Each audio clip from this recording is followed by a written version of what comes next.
One of the great classic Italian dishes, gnocchi is both super simple and super impressive.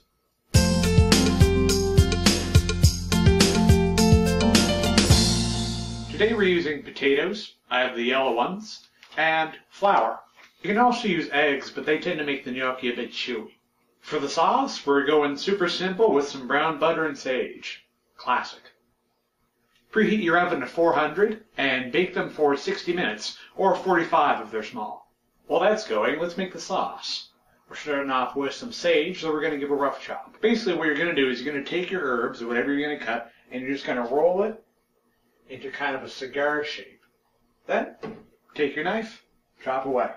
And you get these little strands that are way easier to fry up in the butter.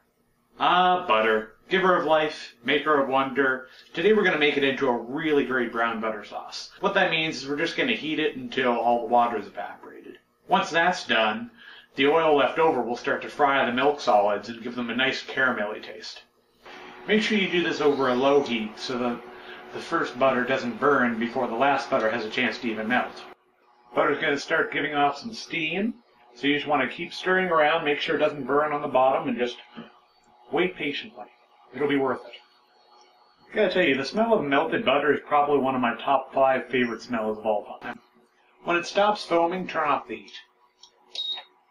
What you should have is a bunch of oil with some brown particles at the bottom. Those are the milk solids, and they're the things that give the flavor.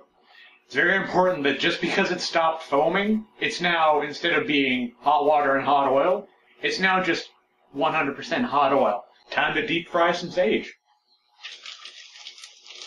So let's recap what we have here so far. Butter that's been browned to taste better and then had sage deep fried in it. How is this going to ever fail? How this thing is not busted right now is beyond me. I'm going to have to recheck this footage. Potatoes are done, so we're going to run them through the potato ricer. This is really important because it gets the potatoes out of their skins as quickly as possible so that they can dry out. It's one of the few situations where you want your potatoes to be as dry as possible. Spread them out in the pan that we roasted them in so that the moisture can have time to evaporate. Then we're going to let them sit for 15 minutes. Spread it with some flour. We're using about 1/5 as much flour as we have potatoes. I'm going to roll that out into just a line. Be gentle. What you're looking for is you're looking to roll them out to a strand that's about as big around as your finger. And then you're going to cut them at about where your knuckles are.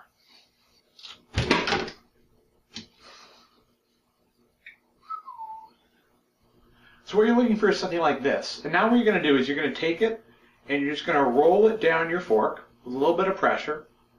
You'll get it in time. And what that does is give it little ridges to hold the sauce. Next up, you take the gnocchi and you drop them into the simmering water. When they float, they're done.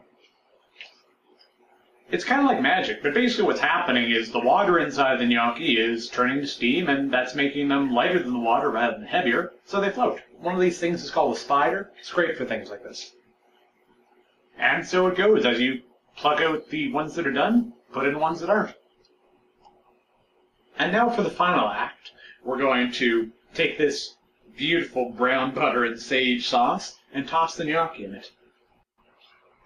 You just want to reheat it until you hear it start to sizzle again. And go for it. It's going to, as you might be able to hear, it's going to sizzle up quite a bit. Take a look at that. Does that not look damn delicious or what? As always, thanks for watching. You can follow me on Twitter at TasteSmithHFX. You can find the full recipe for this post at tastesmith.ca. And of course, you can subscribe for new cooking videos every Saturday morning. Have a great week.